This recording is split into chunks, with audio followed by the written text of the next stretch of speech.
E aí, mais uma análise hoje. Hoje vamos falar sobre JSAF11, um fundo imobiliário que, se você estiver assistindo esse vídeo entre 17 a 19 de dezembro, você pode se perguntar, será que eu perdi 90% do meu dinheiro? Então vamos dar uma analisadinha como é que tá o fundo e o que aconteceu com ele, né? Mas antes disso, só deixar um aviso aqui que eu tô com um solucinho chato, acredito, e espero que não atrapalhe vocês aí, fechou? Então vamos dar uma analisadinha como é que tá o fundo. Aqui eu tenho um relatório dele, a gente já analisa, inclusive eu já analisei o JSAF, vou deixar o vídeo aqui no card, mas esse vídeo aqui pode ficar tranquilo que eu vou explicar tudo.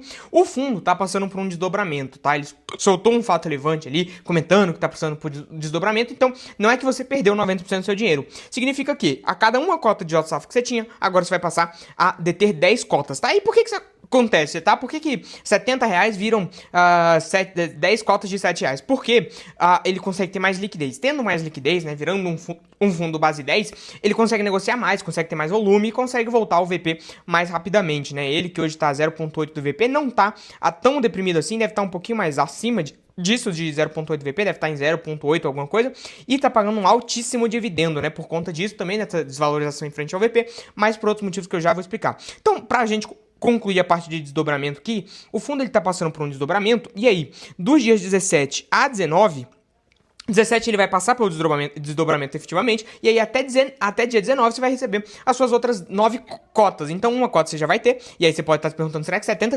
reais viraram R$ 7? Só que não foi o que aconteceu, né? E aí você vai receber até dia 19 o resto das suas cotas, tá? Então fica bem tranquilo que não aconteceu nada com o fundo, sem ser essa desvalorização dele aqui, que teve, né? Que aí sim a gente tá falando de menos 20%, né? Mas o fundo não caiu tanto, né? Não caiu esses 90% aí. O mercado financeiro também não é assim, não é essa loucura aqui não, fechou? Mas antes disso, né? Só comentar com vocês de fato que a gente tem a comunidade Cine. Se você ainda não conhece, vou deixar o link aqui na descrição. Te convido a conhecer, que é justamente uma plataforma onde eu faço essa leitura de fato relevante, onde eu comento sobre ações e fundos imobiliários, onde você tem acesso a um grupo particular que você pode me perguntar qualquer coisa sobre dinheiro, ações, fundos imobiliários, dólar, o que você quiser me perguntar, inclusive política, enfim.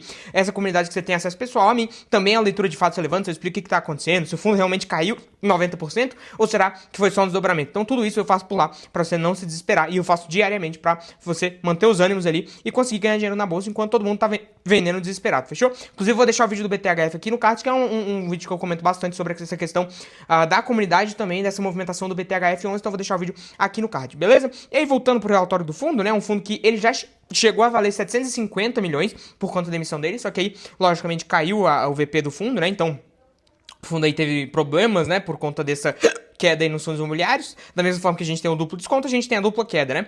Hoje ele tem 18 mil cotistas, então da última análise ele subiu uns 2 mil cotistas, bastante, né? E distribuir essa média aí de R$1,091 por cota, que dá esse dividendo altíssimo aqui pra ele, de quase 16%, né? Então é interessante comentar sobre isso, e aí a gente já explica por que o dividendo dele é alto, né? Mas o fundo tem uma taxa de administração de 1%, que é uma taxa bem alta, inclusive, tá? Para fundos de fundos, né? É uma taxa alta, então só comentar sobre isso com vocês. Claro que não é um ponto, assim, que é uma dor de cabeça, foge do fundo, mas também não é uma taxa nem um pouco legal de se pagar para um fundo de fundos. E aí ele comenta justamente sobre o que eu falei lá no vídeo passado, né? Ele vendeu tanto fundos de CRI, que tinham um spread baixo, para comprar CRIs, então ele trocou fundos de CRIs para comprar CRIs e também vendeu alguns fundos de tijolo, tá? Os fundos de tijolo acho que não faz muito sentido vender, embora foi a movimentação que ele fez aqui, e os fundos de CRI, aí eu acho que até faz sentido, né? E aí por que ele fez isso? Para poder comprar CRIs, né, que tem um rendimento ali de IPCA, para ele poder ganhar mais dinheiro aí em 2025, ao longo de 2025. Aí sim, diferente no outro fundo, que ele fez, no outro vídeo que ele fez umas cagadas e tal, que ele meio que mais ou menos replicou, mas ele, justamente por essa tese dele de pegar a inflação para 2025, foi um negócio que eu achei interessante, então agora sim, o fundo tá falando um pouco da minha língua, né? Além disso, ele tem um HGPO que foi comprado aí e pagou um rendimento bem alto, né, de 0,2 por cota nesse mês. Então, a gente tá falando que isso impactou muito o fundo, inclusive impactou o JCRE, porque a gestão do Banco Safra tinha bastante exposição nesse fundo. Vou deixar o vídeo do JCRE aqui no card, vou deixar os dois vídeos para você assistir.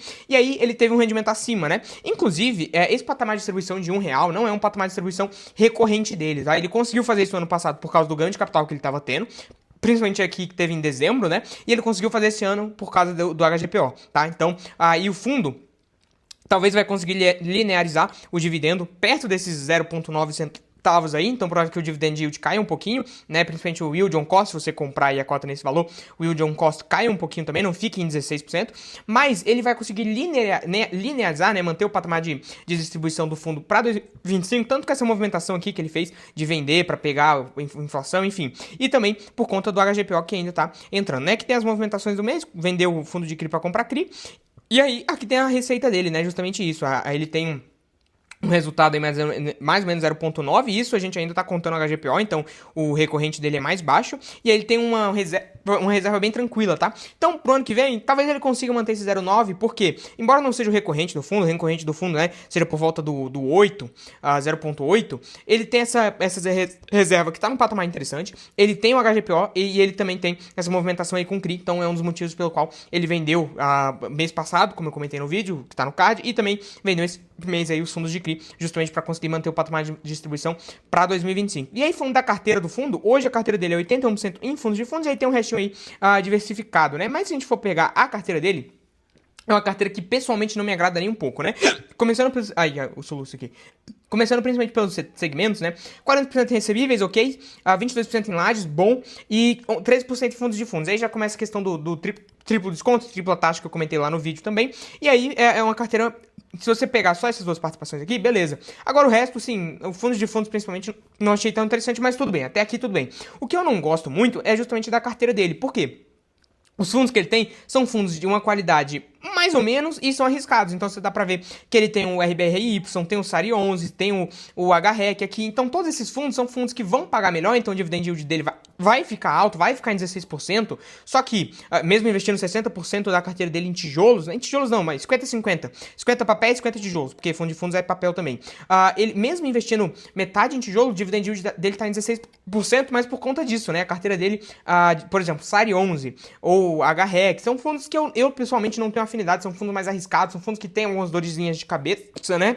Às vezes nem com a gestão, mas às vezes com as operações mesmo, o tipo do fundo mesmo. Então é uma carteira que não me agrada muito, é uma carteira mais arriscada, né? Mas se você acha que faz seu perfil aí, também não tem problema nenhum, não é um fundo que tem dores de cabeça em relação à gestão, fechou? Sobre o JSAF é isso, não tem muito o que comentar, só realmente o desdobramento dele. Se você pensou que você tá perdendo dinheiro, ou que a cota tá caindo, ou que tá passando por algum momento muito difícil, que o fundo, enfim, desabou, não, pode ficar tranquilo que você já vai receber suas cotas, já vai recuperar o seu dinheiro aí, ele já vai entrar de volta na corretora, né, já vai recuperar, ele já vai entrar de volta na corretora, então é só realmente um movimentação ali de desdobramento, que a cada cota que você tinha do JSAF vai virar 10 cotas de JSAF, então só vai aumentar o número de cotas que você tem, mas o valor vai continuar o mesmo, fechou? Inclusive, se você quer ficar por dentro disso, quer ter acesso direto a mim pra perguntar o que você quiser sobre ações, carteira de ações, índices, o que você quiser me perguntar, ter esse acesso direto a mim, vou deixar o link da comunidade Sininho aqui embaixo, que é um lugar que você pode ter tanto acesso a isso, quanto também a análise de fatos relevantes, que eu faço diariamente, quanto também uma call comigo, pode abrir o microfone e falar comigo, como se fosse uma ligação mesmo, mensalmente, né? Então eu vou deixar